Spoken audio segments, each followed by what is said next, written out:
Welcome to Diplomatic Biology classes. Please subscribe my channel and press bell icon.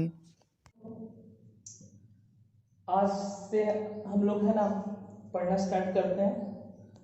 आज हम लोग पढ़ेंगे biology का चैप्टर 3 और उस चैप्टर का नाम है मानव जनन। ठीक है, तो सुबह के 5 बज रहे हैं और हम आप लोगों के लिए वीडियो बना रहे हैं। तो ठीक है, देखते हैं। सबसे पहले हम लोग बात करेंगे मानव जनन। ये हमारा चैप्टर 3 बायोलॉजी का चैप्टर 3 चैप्टर है ना। तो इसमें मानव जनन में सबसे पहले हमको जानना पड़ेगा जनन क्या है। तो ध्यान से सुनिएगा। देखो, इसमें कुछ डिफिनेशन हम बोल के भी लिखाएंगे, तो आप लोग उसको है ना कॉपीराइट कर लेना। और इस वीडियो का फायदा आपको तभी होने वाला है जब आप कॉपी और पेन साथ में रख करके है ना इस वीडियो को देखना और नोट्स बनाना स्टार्ट कीजिएगा। सबसे पहले जनन क्या है? तो जनन एक वैसी प्रक्रिया है जिसके द्वारा जीव अपने जैसे संतान को उत्पन्न करता है। जनन एक वैसी प्रक्रिया है जिसके द्वारा जीव अपने जैसे संतान को उत्पन्न करता है। अब बात करते हैं कि जनन जो भी जीव है कैसे करेगा भाई। तो जनन 2 प्रकार से होता है, आप लोग पढ़े हुए हो। एक होता है अलैंगिक जनन और एक होता है लैंगिक जनन। अलैंगिक जनन जिसको हम लोग सेक्सुअल रिप्रोडक्शन करते हैं और लैंगिक जनन जिसको हम लोग एसेक्सुअल रिप्रोडक्शन करते हैं। इसका मेजर डिफरेंस तो बहुत सारा होता है, लेकिन मेजर डिफरेंस जो है वो यह है कि लैंगिक जनन में 2 जनक भाग लेता है, नर और मादा, और अलैंगिक जनन में केवल 1 जनक भाग लेता है, नर। तो ठीक है, हम लोग सबसे पहले लैंगिक जनन को देखते हैं। लैंगिक जनन जिसको हम लोग कहते हैं सेक्सुअल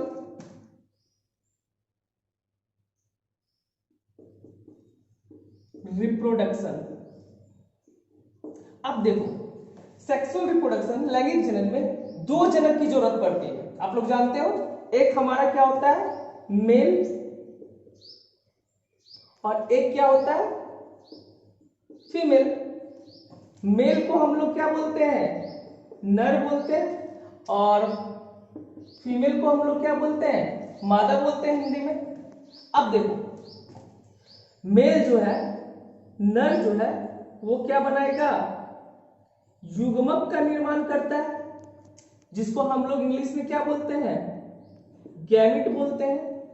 और मादा भी क्या करेगा युग्मक का निर्माण करेगा, जिसको हम लोग क्या बोलते हैं गैमिट बोलते हैं। इसको बेशक आप नर गैमिट बोल दो, नर युग्मक बोल दो, और इसको हम लोग क्या बोलते हैं मादा युग्मक, है ना। ठीक है, तो लैंगिक जनन में 2 जनक भाग लेते हैं, एक नर और एक मादा। नर जो है वो नर युग्मक का निर्माण करता है और मादा जो है वो मादा युग्मक का निर्माण करता है। अब ये नर युग्मक और ये मादा युग्मक आपस में संलयन करते हैं। संलयन मतलब जुड़ना, आपस में संलयन करते हैं, या इंग्लिश में इसको बोल सकते हो फिजन करते हैं, संलयन करते हैं, और जिससे क्या बनाता है वो युग्मनज, जिससे वो युग्मनज जिसको इंग्लिश में कहते हैं जायगोट का निर्माण करता है। अब ये जायगोट विकसित होकर भ्रूण जिसको हम लोग कहते हैं एम्ब्रियो,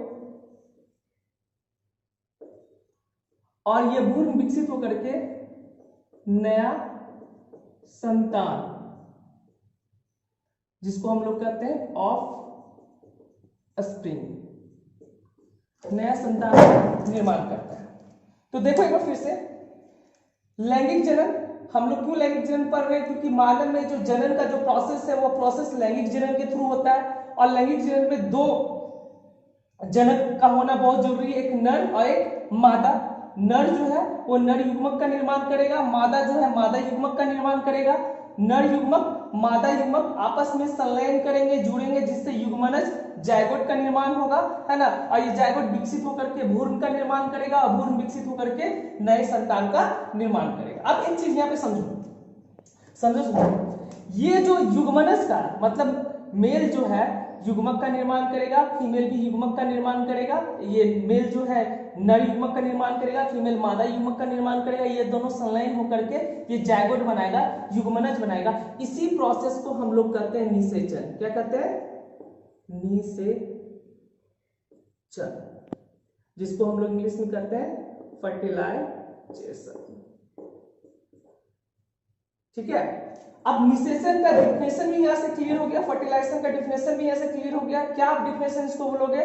नर और मादा युग्मक के जुड़ने की क्रिया को हम लोग क्या कहते हैं, है ना, फर्टिलाइजेशन करते हैं या निषेचन करते हैं। अब थोड़ा सा और देखो, अब थोड़ा सा समझने वाली बात यहाँ पे ये है, ये जो नर युग्मक है और ये मादा युग्मक है, ये नर युग्मक का निर्माण करेगा, मादा युग्मक का निर्माण करेगा। ये युग्मक का निर्माण जब करता है उस समय नर के जनन कोशिका में मियोसिस होता है। क्या होता है? मियोसिस। आप समझे हो, मियोसिस होता है, एक माइटोसिस होता है। कोशिका विभाजन का दो प्रोसेस होता है, एक मियोसिस एक माइटोसिस। मियोसिस को हम लोग कहते हैं अर्धसूत्री विभाजन और माइटोसिस को हम लोग कहते हैं समसूत्री विभाजन। एक्चुअल में होता क्या है मियोसिस और माइटोसिस? मियोसिस में क्या होता है स्टूडेंट्स, अगर कोई ये एक सेल है, ये एक सेल डिवाइड होकर के दो सेल का निर्माण करेगा और इसके पास गुणसूत्र की संख्या आधी हो जाएगी पहले से। मान लिया जाए ये एक सेल है, इसके पास गुणसूत्र की संख्या 46 है, ये विभाजित होकर के दो सेल का निर्माण करेगा और इसके पास गुणसूत्र की संख्या 23 हो जाएगी। इस प्रोसेस को हम लोग कहते हैं मियोसिस। क्या कहते हैं? मियोसिस। माइटोसिस में क्या होता है? माइटोसिस में ये कोशिका है, ये विभाजित होकर के दो कोशिका का निर्माण करेगा और इसके पास गुणसूत्र की संख्या समान होती है। मान लीजिए इस सेल के पास गुणसूत्र की संख्या 20 है, तो दो सेल का जो निर्माण होगा उसके पास भी गुणसूत्र की संख्या कितनी होगी? 20 होगी। इसको हम लोग कहेंगे मियोसिस, इसको कहेंगे हम लोग माइटोसिस। मियोसिस को कहते हैं अर्धसूत्री विभाजन और माइटोसिस को कहते हैं हम लोग समसूत्री विभाजन। क्लियर? इसका मतलब नर के जनन कोशिका में मियोसिस होगा, जिसके कारण से युग्मक का निर्माण होगा। इसका मतलब नर के पास गुणसूत्र की संख्या कितनी होगी? 46 होगी। अब एक चीज और ध्यान दो, मियोसिस जो होता है वो डिप्लॉइड कोशिका में होता है, हैप्लॉइड कोशिका में मियोसिस नहीं होता। इसका मतलब वो कोशिका 2n होना चाहिए। तो मेल जो है उसके पास गुणसूत्र की संख्या 46, तो फीमेल के पास भी गुणसूत्र की संख्या कितनी होगी? 46। अब ये विभाजित होकर के, है ना, मियोसिस करके युग्मक का निर्माण किया, तो युग्मक के पास गुणसूत्र की संख्या कितनी? 23। इसके पास भी मादा युग्म के पास गुणसूत्र की संख्या कितनी हो जाएगी? 23 हो जाएगी। अब ये 23 आपस में जुड़ा और क्या बनाया? युग्मनज बनाया। उस प्रोसेस को हम लोग कहते हैं निषेचन। और इसके पास भी गुणसूत्र की संख्या कितनी हो जाएगी? 46। 23 इससे आया और 23 इससे आया। अब ये युग्मनज विकसित करके भ्रूण का निर्माण करेगा, ये भ्रूण विकसित करके नए संतान का निर्माण करेगा। ये प्रोसेस है लैंगिक प्रजनन का। ठीक है, अब क्या किया गया है? लैंगिक जनन को, है ना, मतलब लैंगिक जनन को हम लोग 3 भागों में बांटे हैं। लैंगिक जनन को हम लोग कितने भागों में बांटे? 3 भागों में बांटे हैं, है ना। तो लैंगिक जनन को हम लोग 3 भागों में बांटे हैं। वो 3 भागों क्या है? तो वो 3 भाग क्या है? पहला जो भाग है उसको हम लोग कहते हैं निषेचन के पूर्व की घटना, दूसरे भाग को हम लोग क्या कहते हैं? निषेचन, और तीसरा क्या है? निषेचन पश्च घटना। निषेचन की पूर्व की घटना को इंग्लिश में कहते हैं प्री फर्टिलाइजेशन इवेंट, निषेचन की घटना को कहते हैं फर्टिलाइजेशन, और निषेचन के बाद की घटना या पश्च की घटना को कहते हैं हम लोग पोस्ट फर्टिलाइजेशन इवेंट। ठीक है, अब देखो इसी में हम लोग समझते हैं कि ये तीनों घटना कैसे हो रहा है। देखो सबसे पहले लैंगिक निषेचन की पूर्व की घटना, तो निषेचन हमारा क्या हुआ? ये हमारा देखो निषेचन हुआ, फर्टिलाइजेशन हुआ जब युग्मनज का निर्माण होता है। और इसके पहले की घटना तो हमारा क्या हो जाएगा? इसके पहले की घटना क्या? हमारा युग्मक का बनना। निषेचन की पहले की घटना क्या हो रही है? युग्मक का बनना। तो युग्मक का बनना, ये जो प्रक्रिया है, युग्मक का बनना, ये जो प्रक्रिया आप देख रहे हो, ये जो प्रक्रिया आप देख रहे हो, ये हमारा क्या हो जाएगा? निषेचन पूर्व की घटना, मतलब प्री फर्टिलाइजेशन। Pre fertilisation. अब युग्मक, नर युग्मक मादा युग्मक आपस में मिला, ये क्या बना दिया? जायगोट बनाया। इस प्रोसेस को कहते हैं हम लोग निषेचन। ये निषेचन की घटना हो गया। अब निषेचन के बाद भ्रूण बनेगा, भ्रूण से क्या बनेगा? नया संतान बनेगा। ये प्रोसेस हो गया निषेचन के बाद का प्रोसेस हो गया, मतलब निषेचन के पश्चात का प्रोसेस। ठीक है, इतना तक में कोई प्रॉब्लम नहीं है ना। अब हम लोग देखते हैं इसको कैसे बांटे। देखो यहाँ पे लैंगिक जनन, सेक्सुअल रिप्रोडक्शन को 3 भागों में बांटे हैं। पहला निषेचन की पूर्व की घटना, जिसको हम लोग कहते हैं प्री फर्टिलाइजेशन इवेंट। दूसरा निषेचन की घटना जिसको हम लोग कहते हैं फर्टिलाइजेशन, तीसरा निषेचन के बाद की घटना, निषेचन पश्च की घटना जिसको हम लोग कहते हैं पोस्ट फर्टिलाइजेशन इवेंट कहते हैं। पहला अब हम लोग यहाँ पे पढ़ेंगे निषेचन की पूर्व की घटना। देखो निषेचन की पूर्व की घटना को हम लोग दो भागों में बांटे। कैसे? देखो यहाँ पे इसी डायग्राम से हम लोग देखेंगे। देखो यहाँ पे निषेचन की पूर्व की घटना, पहला क्या होगा, युग्मक कैसे बन रहा है, मेल गैमेट से या फीमेल गैमेट से युग्मक कैसे बन रहा है। अब ये युग्मक जब बनेगा तो युग्मक को, नर युग्मक को मादा के पास तो भेजा भी जाना चाहिए ना निषेचन फर्टिलाइजेशन के लिए।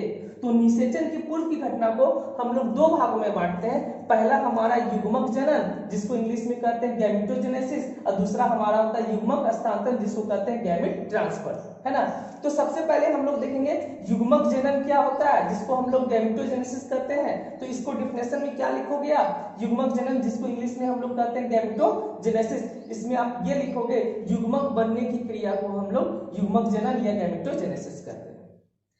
क्या बोलोगे, युग्मक जनन को क्या बोलोगे, युग्मक बनने की क्रिया को हम लोग युग्मक जनन या गैमेटोजेनेसिस कहते हैं। अब ये जो युग्मक जनन गैमेटोजेनेसिस है, अब इसको फर्दर दो भागों में बांटा गया। कितने भागों में बांटा गया, दो भागों में। पहला शुक्राणु जनन और दूसरा अंडाणु जनन। शुक्राणु जनन को स्पर्मेटोजेनेसिस कहते हैं और अंडाणु जनन को ओजेनेसिस कहते हैं। कैसे समझो, देखो गैमेटोजेनेसिस मतलब युग्मक जनन, युग्मक के बनने की क्रिया को हम लोग युग्मक जनन या गैमेटोजेनेसिस कहते हैं। अब युग्मक क्या बनेगा, एक नर युग्मक बन सकता है, एक मादा युग्मक बन सकता है। तो नर युग्मक के बनने की क्रिया को हम लोग कहते हैं स्पर्मेटोजेनेसिस और मादा युग्मक के बनने की क्रिया को हम लोग क्या कहते हैं, ओजेनेसिस या अंडाणु जनन।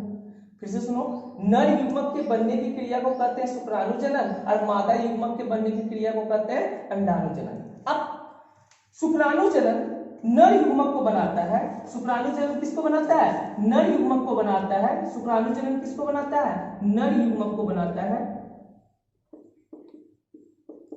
नर युग्मक को बनाता है। और ये नर युग्मक को हम लोग क्या कहते हैं, शुक्राणु, शुक्राणु या इसी को आप क्या बोल सकते हो, स्पर्म बोल सकते हो। मतलब शुक्राणु जनन के द्वारा क्या बनेगा, शुक्राणु का निर्माण होगा या स्पर्म का निर्माण होगा। उसी तरह से अंडाणु जनन या अंड जनन के थ्रू, उसी तरह से अंडाणु जनन या अंड जनन के थ्रू हमारा बनेगा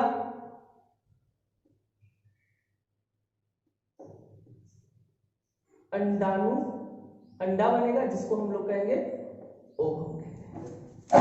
ठीक है, तो यहाँ पे क्लियर हो जाना चाहिए कि गैमेटोजेनेसिस युग्मक जनन दो प्रकार से होगा, एक शुक्राणु जनन, एक अंडाणु जनन। शुक्राणु जनन क्या करेगा, नर युग्मक को बनाएगा जिसको शुक्राणु कहेंगे, और अंडाणु जनन क्या करेगा, मादा युग्मक को बनाएगा जिसको अंडा या ओवम हम लोग कहते हैं। क्लियर। अब शुक्राणु जनन गैमेटोजेनेसिस के बाद हम लोग यहाँ पे देखेंगे कि ये स्पर्मेटोजेनेसिस मतलब ये जो शुक्राणु जो बना, ये शुक्राणु नर में बनता कैसे, बहुत ही इंपॉर्टेंट है। देखो यहाँ से अब तुम्हारा है ना जो सिलेबस का जो टॉपिक्स मेन टॉपिक्स स्टार्ट हो गया, ये सब थोड़ा सा हाईलाइट था। अब यहाँ पे बात करेंगे शुक्राणु जनन में स्पर्मेटोजेनेसिस शुक्राणु जनन को कहते हैं। शुक्राणु का निर्माण नर में होता कैसे। अब इसको समझने से पहले हम लोग को नर के जनन अंग के बारे में जानना पड़ेगा कि नर में कौन कौन सा जनन अंग पाया जाता है। ठीक है, उसके बाद हम लोग शुक्राणु जनन पर चर्चा करेंगे। तो सबसे पहले देखो नर जनन अंग तंत्र, इसको इंग्लिश में कहते हैं मेल रिप्रोडक्टिव ऑर्गन सिस्टम। अब देखो नर जनन अंग तंत्र को दो भागों में बांटा गया, एक प्राथमिक लैंगिक जनन और दूसरा द्वितीयक लैंगिक अंग, है ना। प्राथमिक लैंगिक जनन अंग बोल सकते हो या द्वितीयक लैंगिक जनन अंग बोल सकते हो। तो प्राथमिक लैंगिक जनन किसको बोलेंगे, इसको इंग्लिश में कहते हैं हम लोग कहते हैं प्राइमरी सेक्स ऑर्गन। और नर में प्राथमिक जनन अंग वृषण कहलाता है। क्या कहलाता है, वृषण कहलाता है। नर में प्राथमिक जनन अंग, नर में प्राथमिक प्राइमरी सेक्स ऑर्गन क्या कहलाता है, वृषण। क्या कहलाता है, वृषण। इसको इंग्लिश में कहते हैं टेस्टिस कहते हैं, टेस्टिस। क्या कहते हैं, टेस्टिस कहते हैं। ठीक है, अब देखो यहाँ पे द्वितीयक लैंगिक अंग क्या होता है। द्वितीयक लैंगिक अंग को हम लोग सहायक लैंगिक अंग भी कहते हैं। इसको इंग्लिश में कहते हैं हम लोग सेकेंडरी सेक्स ऑर्गन। और सेकेंडरी सेक्स ऑर्गन के अंतर्गत हमारा कौन कौन आता है, देखो ध्यान से सुनना। पहला रीड टेस्टिस, शुक्रवाहिका, तीसरा अधिवृषण, चौथा शुक्रवाहिनी, पांचवा शुक्राशय, छठा प्रोस्टेट और सातवां बल्बो यूरिथ्रल ग्लैंड, है ना। ये हमारा आता है द्वितीयक लैंगिक अंग में आता है। अब इसको भी थोड़ा सा हम क्या करते हैं, लिख देते हैं। पहला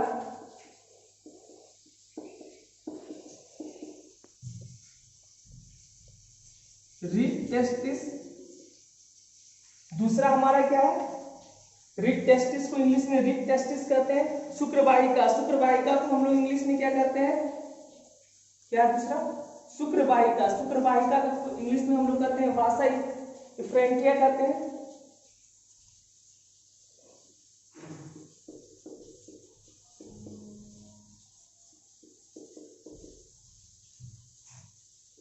तीसरा हमारा क्या हो जाएगा, इपिडिडाइमिक्स हो जाएगा।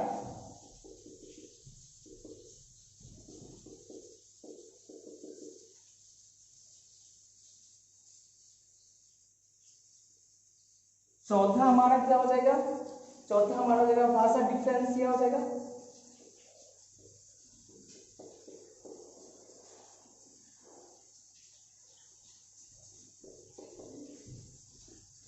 पांचवा हमारा क्या हो जाएगा, सेमाइनल वेसिकल्स।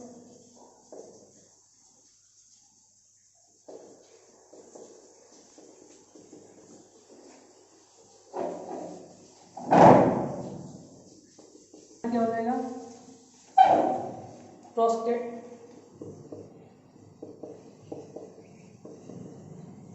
और सातवां क्या हो जाएगा, बल्बो यूरिथ्रल ग्लैंड।